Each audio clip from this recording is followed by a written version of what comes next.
বন্ধুরা, হাতে মাখা ডিম রান্না কি কখনো করেছো? মাত্র 10 মিনিটে দারুণ সুস্বাদু হাতে মাখা ডিম রান্না করে দেখো। এতটা টেস্টি যে গরম ভাতের সাথে আর কিছুই লাগবে না। তো সবার প্রথমে এখানে আমি 6টা ডিম আগে থাকতে সিদ্ধ করে নিয়েছিলাম। এখন ডিমটা খুব ভালোভাবে ঠান্ডা হয়ে যাওয়ার পর খোসা ছাড়িয়ে এবার আমরা ডিমটাকে মাঝখান থেকে অর্ধেক করে কেটে নেব। অন্যদিকে এখানে আমি নিয়ে নিয়েছি দুটো আলুটাকে খোসা ছাড়িয়ে নিয়েছি আর ভালো করে ধুয়ে নিয়েছি। এরপর আলুটা আমরা পাতলা পাতলা করে কেটে নেব, মানে সরু সরু করে কেটে নিচ্ছি, মানে যেরকম বাড়িতে আলু ভাজার জন্য আলু কাটি সেই রকম। তো দুটো আলুকে দেখো আমি একদম সরু সরু করে কেটে নিলাম। এর সাথে এখানে আমি দুটো মিডিয়াম সাইজের পেঁয়াজও একদম সরু পাতলা করে কেটে নিয়েছি। এবারে নিয়ে নিচ্ছি একটা টমেটো, একটা গোটা মিডিয়াম সাইজের টমেটো নিচ্ছি, আর টমেটোটাকেও একটু লম্বার দিকে একটু পাতলা পাতলা করে কেটে নিচ্ছি। টমেটো কাটা হয়ে গেছে। এরপর নিয়ে নেবো দুটো কাঁচা লঙ্কা। আমি এখানে দুটো কাঁচা লঙ্কা প্রথমে এইভাবে চিড়ে নেব, আর বাকি দুটো কাঁচা লঙ্কাকে চপ করে নেব।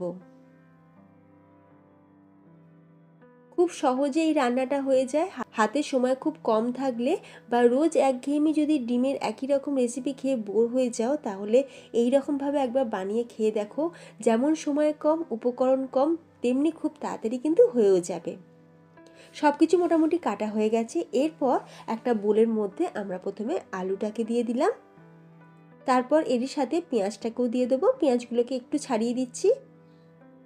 দিয়ে দিচ্ছি এখানে টমেটো, কাঁচা লঙ্কা, যে কাঁচা লঙ্কাগুলো আমরা চপ করে রেখেছিলাম সেই লঙ্কাগুলো এখন দিয়ে দেবো অল্প সামান্য পরিমাণে ধনেপাতা, এক টুকরো আদা আমি একটা গ্রেটার দিয়ে গ্রেট করে নিয়ে তারপর দিয়ে দিচ্ছি, আর 2 কোয়া রসুন। খুব বেশি রসুন দিলে ভালো লাগবে না, আমি ওই জন্য একদম অল্প ছোট 2 কোয়া রসুন ভালো করে গ্রেট করে নিয়ে দিয়ে দিলাম। দিয়ে দিচ্ছি এখানে শীত স্পেশাল মটরশুঁটি। আর মটরশুঁটি কিন্তু আমরা শীতকালেই পাই, অন্য সময় কিন্তু মটরশুঁটি মোটেও পাওয়া যায় না, আর যদিও বা পাওয়া যায় তাতে কিন্তু অনেক দাম থাকে। তো মটরশুঁটি দিয়ে দিলাম, আর দিয়ে দিলাম কিছু গুঁড়ো মশলা।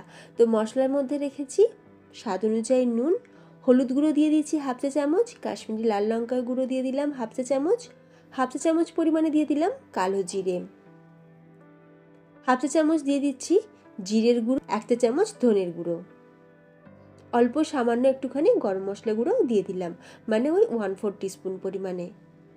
এরপর সর্ষের তেল দিয়ে দেবো এখানে মোটামুটি বড় চামচের 2 চামচ দিয়ে খুব ভালো করে এখন আমরা সব কিছু উপকরণকে মেখে নেব। তবে তার আগে একটা পাতিলেবুর হাফ অংশটা দিয়ে দিলাম।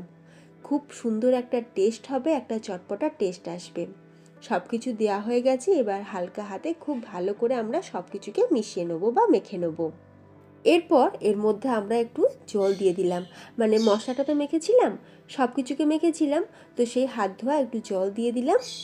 এরপর সব কিছুকে আমরা একটা বড় বোলের মধ্যে ঢেলে নিলাম, আর আমরা রান্নাটা কিন্তু এর মধ্যেই করব। আচ্ছা, আরও 1 কাপ পরিমাণে জল অ্যাড করে দিলাম। এরপর যে ডিমগুলো আমরা সিদ্ধ করে কেটে রেখেছিলাম, ডিমগুলোকে ওপর থেকে এইভাবে সাজিয়ে দিলাম। আর চেরা কাঁচা লঙ্কা যে দুটো কাটা ছিল সে দুটো চেরা কাঁচা লঙ্কা দিয়ে দিলাম, আর ওপর থেকে অল্প সামান্য কুচনো ধনেপাতা আর সর্ষের তেল ওপর থেকে ছড়িয়ে দিলাম। এরপর আর কিছুই না, এবার এই পাত্রটা ধরে সোজা গ্যাসের ওপর বসিয়ে দেবো।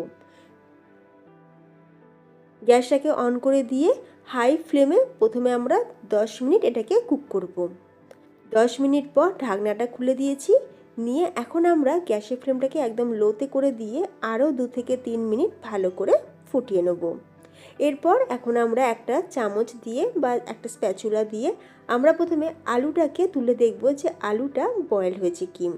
যেহেতু একদম সরু সরু আর পাতলা পাতলা করে কেটেছিলাম, তাই আলু কিন্তু খুব ভালোভাবে বয়েল হয়ে গেছে।